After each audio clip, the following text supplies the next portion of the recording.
I'll fix it when we're done. So thank you, welcome, thanks for joining me. Those who know me, I am a retail marketing customer service specialist. Grew up in the department store management area, then moved to promotions, distribution, manufacturing, and now consulting. So I cover a lot of area, which we will get to a little bit today, hopefully. If you've got any other questions, you can pop them in here and chat to me while we're going, which is great. If not, that's fine as well. A little disclaimer, I've got a little dog, Divine Herbie. If you want me to post a picture, I will. But you probably have seen him all over my Insta. So he may bark, somebody will come to the door and he'll do a little woof woof. He may come to ask for a treat or something. It's real life. So let's get into it. I will give shout outs to everybody in the comments, hopefully, because we've got a lot to cover. So thanks everybody who has asked me some questions. So what we're basically going to cover today, because we've got 40 minutes, so I want to make them count, is we're going to cover working from home, of course. We're then going to cover retail in the COVID age and what we should all be doing, and a little bit of social media. But next week's live, Facebook Live, is actually just on social media itself. So I've got a lot of questions about that, so I think we should do our own with that one as well. So let's get started. But again, if you pop in with any other questions or any other things, please let me know, and we will try and include them in our 40 minutes. I talk quickly and I talk a lot, so we should be able to cover everything off. So I'm just turning on all my pages so you could see where they all are. Okay, so my other question is to you guys before we go, and I've had this from a lot of people, so I really understand that this is an issue, is who thought it would be easy to work from home? And I think that's the big fallacy. You know, it's so true, right? It's a crazy time. I don't think I need to really cover off COVID because we all know it's stupid and scary and unprecedented. Every time I say unprecedented, I really do feel like I'm stating the bleeding obvious. It is so unprecedented, we don't know what to do. So, you know, I wish I could work from home. I wish I could be home more. Wish I could do this. Wish I could do that. And it all seems to be happening for the wrong reason. So working from home is such a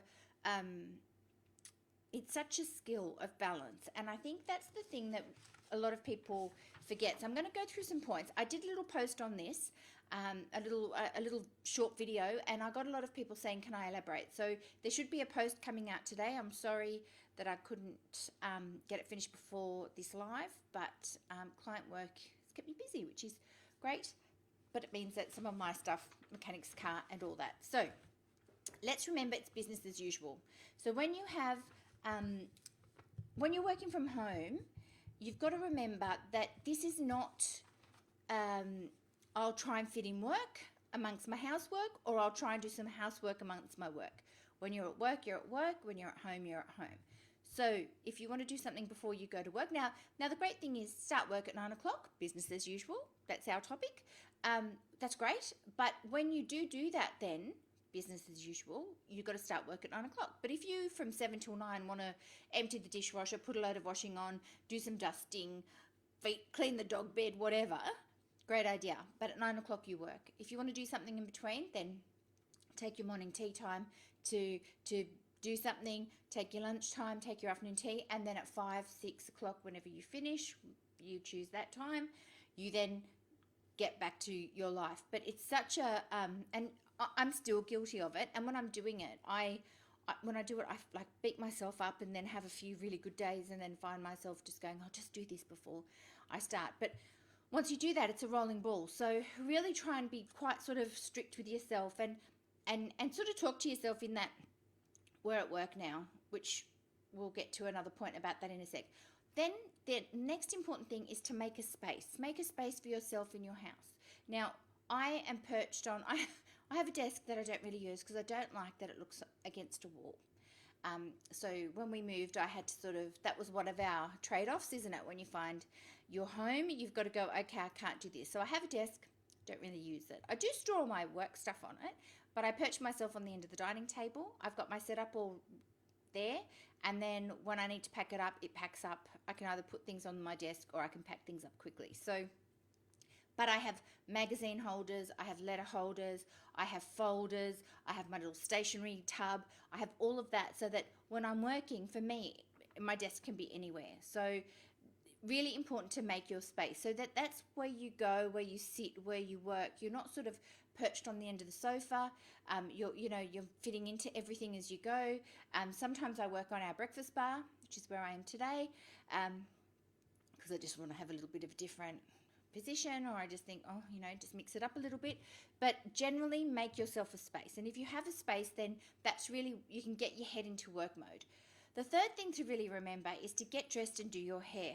Now, I'm wearing my red lippy today because I'm on, I don't know, it's my one thing to have my red or pink lippy when I'm doing a live or a webinar or something. And I don't know, it's because I feel quite washed out normally when I do a video, but I don't normally wear red lippy at home, but I do my nails, I do my hair, I put some makeup on. Herbie still doesn't know when we are going out or not. He'll see when I'm putting my makeup on some days and he'll go, "We're going out." And it's like, "No, sorry, buddy. Just trying to feel good about being at home." And I think that's, and you don't have to put makeup on, but at least brush your hair, do your hair, and put some clothes on that aren't in your tracky dacks. The most important thing about this point too, isn't it? Of course, do not wear elasticized pants. There's something about wearing elasticized pants that brings this comfort, loungy sort of feel. We don't want that when we're working at home. We want to feel like we're at work. You can wear a blazer if you want to wear a blazer, or you wear your shirts and ties if that makes you feel like you're more at work. Whatever that is, do that so that you get your head into the gear. Connect with your workmates. Again, do this morning, do this afternoon when you're working on a project, but have a set time.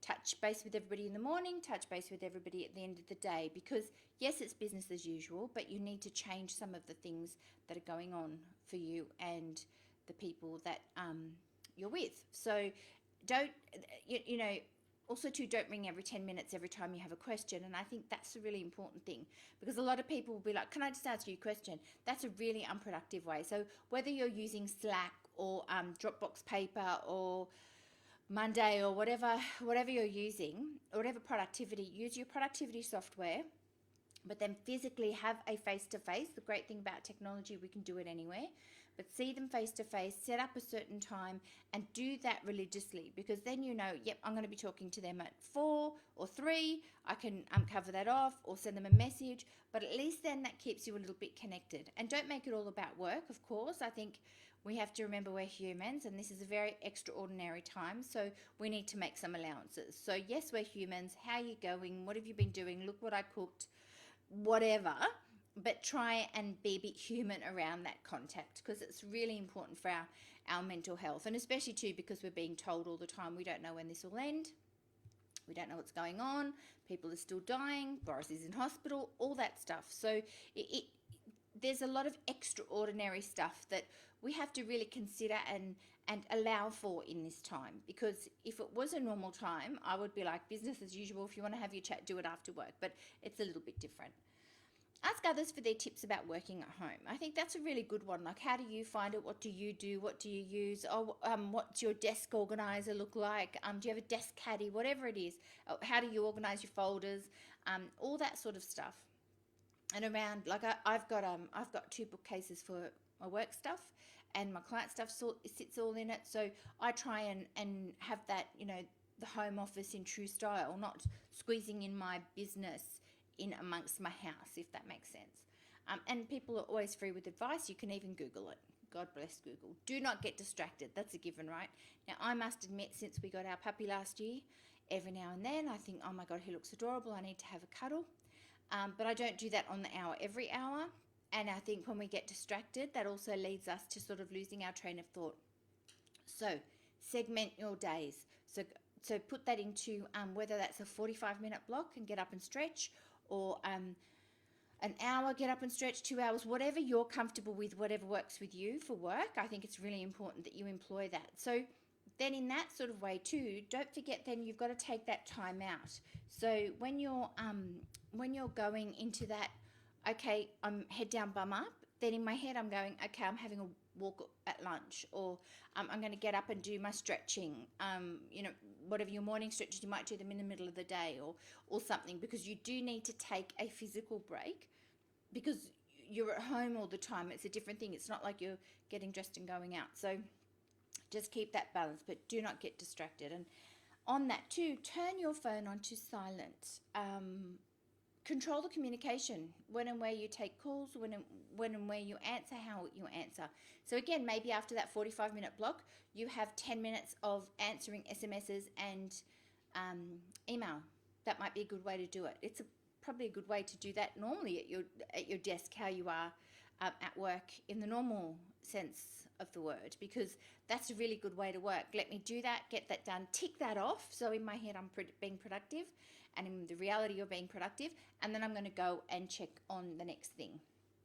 Set targets and set realistic new targets. What we set for ourselves in December, January is not going to be delivered for so many reasons. I've got a client, Knit for Life. Hi guys.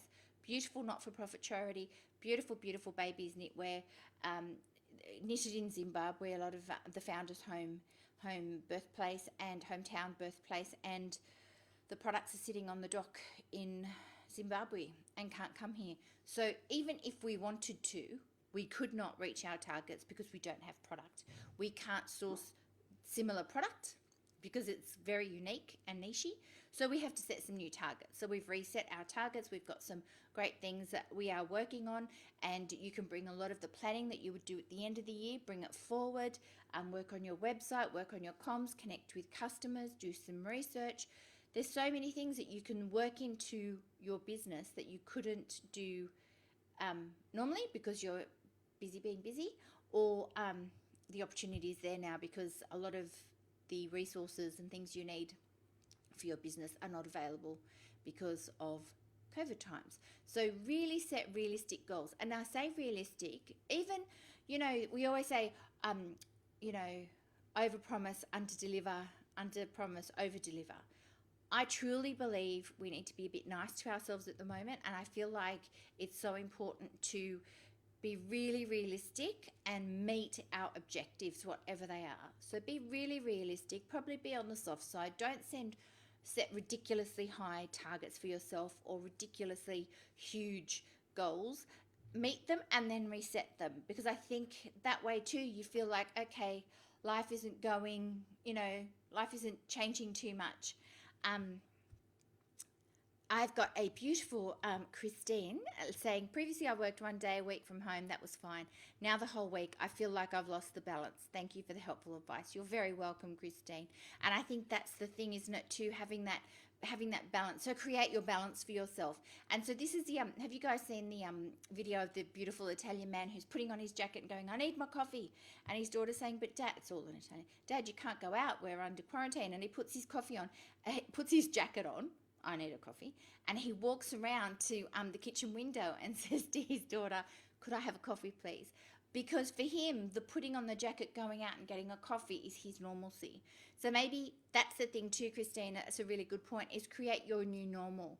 So go and have that balance, whether it is just sitting outside and sitting on the phone. That's another thing too, make your calls outside. Don't make your calls inside the house. Maybe you can also then too, when you do your catch up with your colleagues, have a drink in your hand, tea, coffee, of course. But to create that sort of new normal and that new balance for yourself.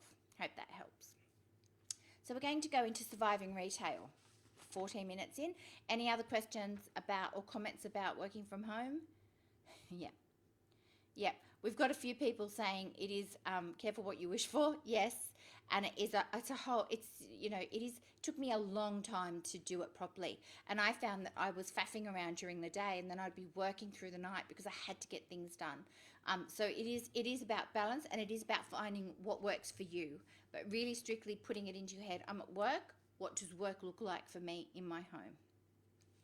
So let's get to surviving retail in COVID times. And I think surviving retail, or surviving in this business time of business, is tricky anyway. Business is full on, and Australians, we've been through fires, we've been through floods, and now this, and it's just if we think about it too long, we just get a headache and get very upset. So what we can do is really create a new space and acknowledge that we're in this situation and that things need to be done differently. So let's have a look at something like Empty Esky. Do you guys know Empty Esky? It's such a good initiative, and Buy from the Bush, and there's a few. I'm doing a post about them, hopefully out next week. What a great initiative to be able to support people in the country who are doing great stuff, rural Australians. Let's get their stuff to the city. Now, my cynical head says, if people traded online and really understood the power of online before now, life would be a lot easier. My reality mind says, I understand that it's a big thing to get your head into creating digital and creating your digital self online. And that's why a lot of people haven't done it. I think what the guys from Empty Esky and Buy from the Bush have been great in that they went, you know what, we don't have a website, we don't know how to do this. Let's just put the products on the page and sell them and see what happens. And I think this is the thing that I say this all the time to clients. I say it in seminars, workshops, conferences. We have to become skilled business people to run a business or to work in a business, because there's so many skills now we need that we never needed before. It's not enough to be able to visually merchandise your stock beautifully, select beautiful stock, train your staff in that space. You need to be able to do it on a multi-level platform. So I feel like this is making us catch up to where we need to be able to access the great things we have in our country. And we have some amazing retailers all over Australia. We have beautiful brands that I'm sort of grateful, because now we're all having to find them and tap into them. And you know, I don't know the singer who sings It's Too Late to Apologise. Ryan, I wish I remembered his name. I will find it.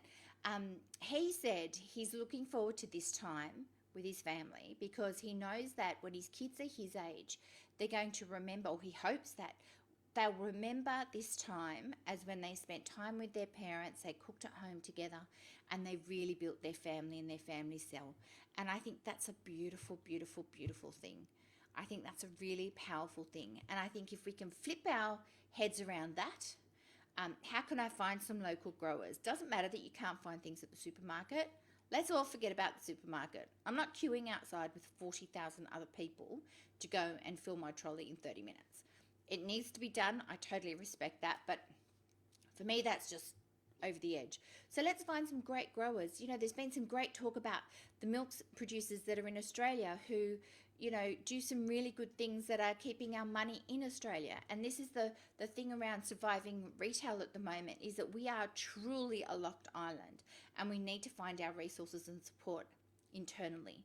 But we have a little bit of time to do that. So off my box, but let's get onto that. Oh, just on the milk, I will list, because I found some really, really beautiful brands. Some we can't buy in Sydney, but you'll be able to buy them wherever you're watching this from. But also too, I didn't realise until I was on my milk hunt that Harris Farm actually don't make any money from their milk. I think over 70% goes to farmers who directly supply the milk. They use it as their loss leader, because they know when you go in for milk, you buy other things, and it's Australian. So that's a great way to do it. And I think you're going to find, talking retail and business, whether even if you're not a retailer, a shop with products, you are somebody who services Australian customers. Australian customers are going to find it so much more important and valuable to them that they consume Australian made products. Because the weird thing from all of this is that, and I suppose it started with the bushfires and then the floods, of course, is that we are becoming very patriotic. We are becoming very aware that we don't make things, that we don't source things here. So this is the zeitgeist. This is the feeling that you need to tap into, and the feeling that you need to talk to when you're connecting with your customer. And I think this is the thing that we've got to put our heads into gear, is that it's not about us. It's not about what we can do. Excuse me, I'm just checking because I can hear chewing. Yep, it's not a shoe, so that's great. It's not about what we can do or produce. Herbie, look. It's about, better to chew on a treat than a toy. It's about, what does the customer want from us? What can we supply to the customer? It's not just about what I can find for them. It's about what they want and how I can tap into that. And that's really what you've got to get your head around. You have a freaked out customer who, can I just say this, and I totally, saying it to me online or saying it to me face to face is absolutely one thing and okay. But when I walk into your shop or when I look on your Facebook page, please don't be freaking out about everything. Because for me as a customer, that's a huge turn off. I understand people have good and bad days, but your customer doesn't need to know that. Different thing if you're friendly with your customer. I have a lot of shopkeepers that I adore and want to support and can because of what I do for a living, I suppose. But I think it's really, really important to understand that you can understand. I understand you're stressed out. I understand it's a really weird time. We can't get things, can you believe the age that we're in? But let me solve your problem. Not let me whinge with you, let me complain to you. Very, very important distinction. Your friends and family will listen to all your griefs and stresses, but try not to bring that across to the customer. But show understanding and sympathy, sure. Share all the great things that are going around. And I think this is the other thing, is after years of people just leaving social media and changing what they do, people are coming back on, of course, because this is the only way we can all stay connected. So for me, it's so interesting, right? Because now people are like, give me something new, give me something I don't see. They're looking at pages that they didn't see before. They're talking to friends. So what a great way to be able to hook into your customer. Let me share this beautiful story. Let me share this 91-year-old man dancing in his doorstep because his great-grandchildren are across the road and they can only communicate, you know, by yelling, shouting and dancing together. Let me show you what my supplier is doing at the back of their shed in the middle of rural Australia. Like, so many great messages you can share. I personally don't think businesses should share 30 dead today. I don't think we should share the statistics, the grief and the stress around COVID through our business pages. I definitely think information, like the social distancing and all of that, information is great, but none of the doom and gloom and none of the sensationalism around it. And if you're going to share a story about supplies, whatever it is, go and authenticate that story outside of Facebook or Insta from where you found it. Very important, because there's so many fallacies going around. So you don't want to be sharing a story that somebody disproves later on the internet. So make sure that you really do your homework. You should do that as a matter of course anyway. And I truly do believe we're going to have a lot of people with really good practices and new practices coming out of this time. So big thing is don't panic. That's beyond such an easy thing to say, beyond feasible probably to do to a degree. Don't panic in front of your customer, definitely. Don't panic in front of your staff. Show them your concern. But panic, what it does, it just freezes us and immobilizes us. And that's a huge issue. If we're feeling like we have no power, we will have no power. We will physically shut down. We will mentally shut down. So break things down one step at a time, one day at a time, because that's all we can really do. But don't panic. Go, okay, I've got a shop full of stock.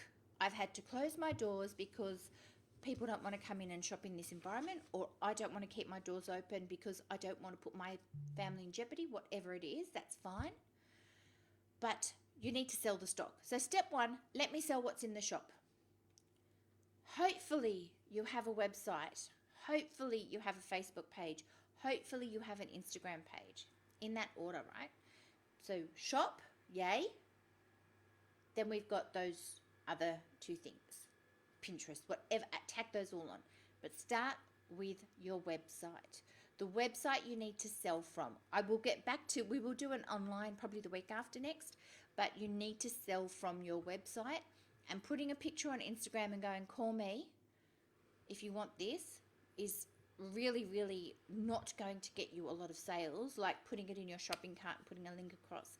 But if you are going to do that in the interim while you're building your website, make sure you put price. People think you're going to turn the customers off with price. No. Customers want to know the price. They're not going to call you and ask you for the price, because they're just going to go and Google where they can buy it online without interacting with a person that they don't know necessarily or haven't seen for a while. So give me the price, give me the colours, give me the sizes, give me some product information.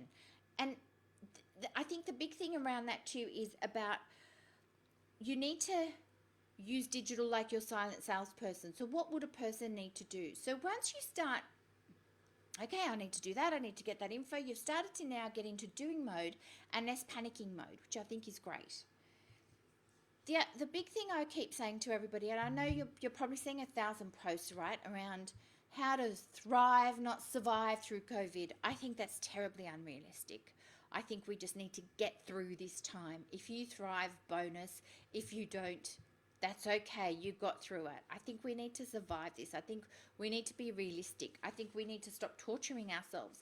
I feel like so many people are all about like, work it out of the court. How great's life? Don't worry about it. Let's all brainstorm. Like, it's a freaky time. Let's acknowledge that. But let's just do, and let's not go, okay, I want to triple my sales on last year. How unrealistic and stressful is that? Let's just get through this period, which is really important.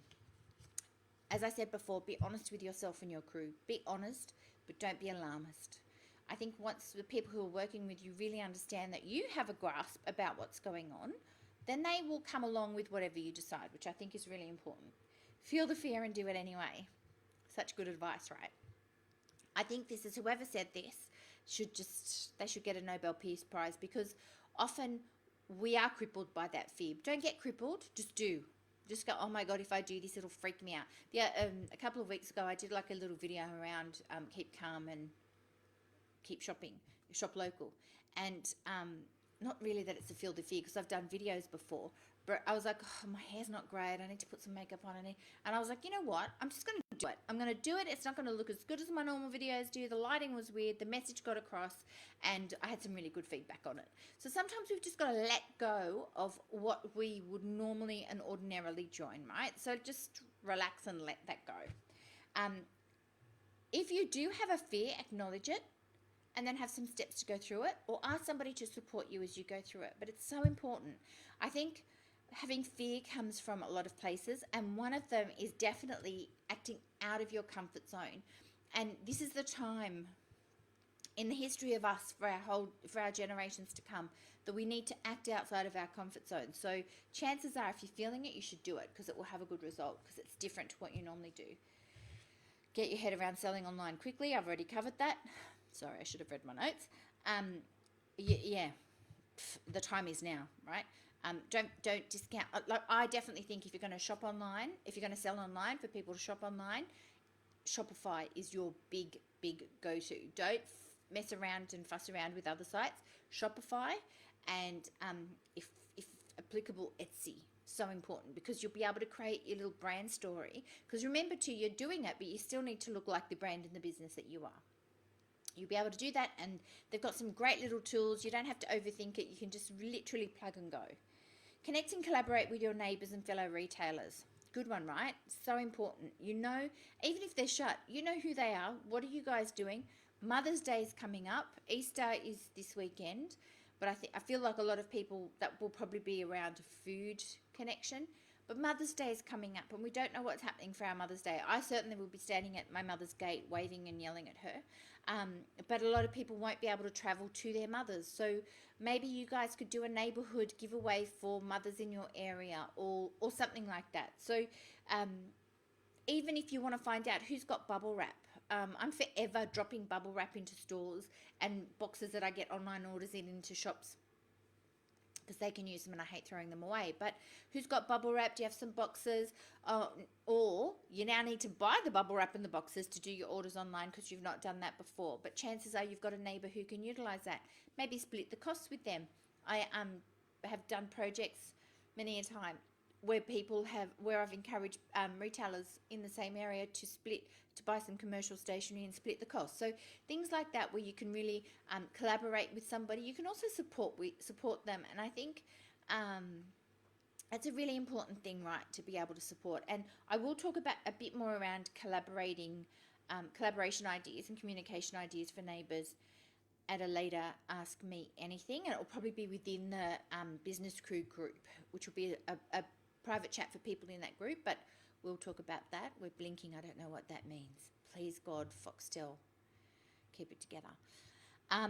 So with collaborations, the big thing is, let's do a program together. Let's do something together, whatever that is. And you've got to share your databases, but that doesn't mean me giving you my names and addresses, but we do a mail out to our customers, and we actually get Like, let me send our collaboration to my customers and community, and you send our collaboration to your customers and community. And that way you're spreading the word and sharing the love, but you're also showing your customers that you're connected, and maybe you're introducing them to someone local that they didn't know before or hadn't shopped before, or hadn't thought, oh, I should go in and check out that business. So I think that's a really, really good one. And it's a great time to do it because we do have a little bit of extra time, but we should be putting that back into the business anyway. Connect and supply local makers who you wouldn't normally supply with, because as I said with the Knit for Life example, you have a limited resource, right? If you need to get new product, you're not going to be able to ship in what you normally ship in from overseas. You've got to find local makers. Now, the great thing is there's a ton of local makers who would have been at Easter markets, Mother's Day markets. They would have been at the local weekly markets. Go and look on those websites, go and connect with the people who would have been exhibiting and say, hey, I need some candles, I need some blankets, I need some woolly jumpers for my stuff, but would you like to, could you supply me? Now, some of those people may never have wholesaled before. That's fine, no problem. You can work with that with them. But I think what a great way to bring some new product into your business and into the marketplace. And just on product or what to stock, the big thing we've got to remember is in times like this, as with the GFC, as post-war, because post-war is really what we can liken this to, people are cocooning. So people are going to want to, well, we have to stay home. But back then, people wanted to stay home because it was like the world's a bit scary. But we're at home. So there's certain things we won't be needing, a picnic basket, for example, but we will need some beautiful candles, a new blanket, a throw. Now, I don't know if you know the lipstick phenomenon. In times of depression or economic stress, sales of lipstick go through the roof because for the girls, we can put some lipstick on and we feel like, put a new lipstick colour and I'm a new me. Boys, your version could be a tie, for example, but it's very known with the lipstick. I then also say that cushion covers and throws are the lipstick for your sofa, right? So that's the best way to be able to quickly change the look of your house or give yourself a bit of a pick-me-up. Chair covers maybe. But have a look in your range. What are you missing that you can tap into people to say, hey, look what I've got. By Kim did a beautiful post the other day. She's one of our Rose Bay local retailers, and she had some beautiful jumpers and cashmere throws for little furry necks. And that was, I thought that's perfect because that's the type of thing that we would wear at home. And because we can't go out, you can wear some new things and you can sort of still feel a little bit special and feel like, oh, I've treated myself to something for all this heartache. So think about what product you're stocking, but reach out to all the local makers. You'll find some really, really great suppliers, I'm sure. Talk to suppliers about consignment over buying outright. We've got 7 minutes, so I'm going to zoom through this one a little bit. But I think suppliers will be feeling the hurt as well. And I think they'll really understand the need to do things a little bit differently. So maybe you can say to a supplier, I can't buy this because I haven't sold this, but I wanted to add some new things. Could I have this on consignment, or could I buy what I sell, whatever your version is, and then if I sell 10 items, I will stock it. I will buy the stock and put it in my shop. For suppliers, that's smart. That's a great way to get product out there or clear your warehouse or do something. But when I was a supplier and when I was a retailer, the biggest relationships I built, the strongest relationships I built with my suppliers or my customers, depending on which one I was, were the most profitable because we could rely on each other to help each other move the stock. Sorry about that. It was Mike. So really think about that a lot, because I think then you'll find that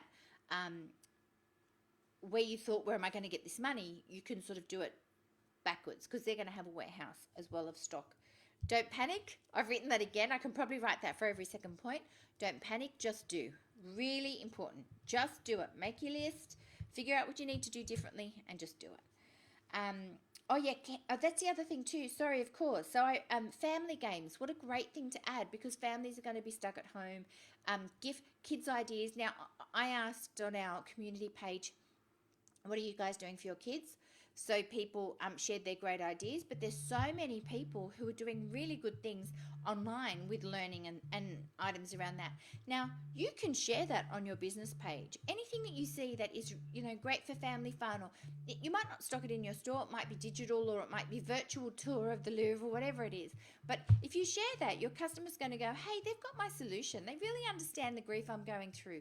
Let me connect with them. And it's a beautiful, organic relationship you will build with them, not just buy this relationship. Family games, books, candles, health focused items. That's the other thing too, right? Don't we all we really need to focus on our health. I've seen a lot of personal trainers, PTs, sitting and doing sort of these exercises you can do at home. What great information. And you sort of go to there every few days to go, okay, what do they have new for me? Because we're all sort of consuming that information. So maybe share something from a local PT that you can share on your page. Share it on your website. Think about happy things that people would like to have in their house and use them, whether it is a quote, a framed poster quote, or something as well. That could really work for you as well. So just really think about, what else can we stock in here? What makes people happy? What do people need? How can I get rid of their stress? Jams and honeys and things too. Toilet paper is a given, right? If you can do toilet paper, you're set for life. But just think about, what does your customer need? Ask your customer what they want. Often you'll find that when people say, well, what do you need? What can I give you? I think that's a really good one, isn't it? Because you can absolutely try and deliver what they want, because they'll be like, oh, that guy's listening to me and they have it in their shop now. How great is that? So again, too, you're building that relationship and you're becoming the go-to. Post daily about what you have in store. That's just, hey, this is what we've got. This is what, oh, have you seen this? Pick something that was in an obscure corner. Don't think, oh, people have seen that. Make no assumptions. Just share everything. Don't stop buying new stock. Don't put one little tiny thing in that makes other things look different, but don't stop buying new stuff, because customers are looking online. People are buying online. I know that from the queue at the post office the other day. So just remember to top up a little bit as you go. Make little videos to tell your customers what's going on. This is what we've got. We've decided to close, but don't worry, I've got this. You can do a little video of, this is where we're packing our orders now. Thanks for your orders, guys. Hey, Fred Schmel is buying this, and hey, we're shipping it to there. So you can do little stories and bring your customer into what's going on for you. Share happy and informative posts, as I already said, and give them a reason to stop by daily that isn't just you pushing product. Show that you're a person is another really important thing. If your physical place is closed, let the customer know, put that in your information. Or just on this too, with your social media pages, please put your address. If you have a physical location, put your address on. I cannot tell you, it's doing my head in how many Facebook pages I go on or Instagram posts I look at, and they don't have their address. Oh my God. I make it a point, if somebody doesn't have their address, I just find another page because it does my head in. But tell me where you are. Tell me how I can get a hold of you. Connect with me as a customer. Share my pain. Share my joy. They're really such important things. I mean, we're doing this anyway with our family and friends, aren't we? We're saying, what have you got going on? What can I do for you? Thank you. Thank you. It really is. It's just got some very lovely claps and thank yous. Do you know, I think it's also sometimes you just need to be in a space that you're not normally in, to feel like, okay, I feel like I'm doing something, or I've had something, or I need to feel a bit differently. And to Christine's point about having that balance, you need to create your new normal. This is our new normal. So really think about what do you have to sell? Who do you need to sell it to? What do they need? What is the current climate? They're the things, when you consider, you can then do your game plan out. Don't stop selling. People still need stuff. People still need to buy a gift, especially now, right? I'm trying to start a hashtag Write the World, sending little cards and notes to people when you can't be with them. In this time we need to connect, and you as a retailer, shopkeeper, can help us connect with our friends and family, and you can supply us with product.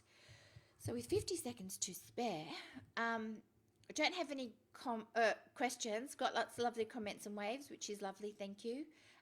Please let me know if you'd like me to continue doing these, because I will.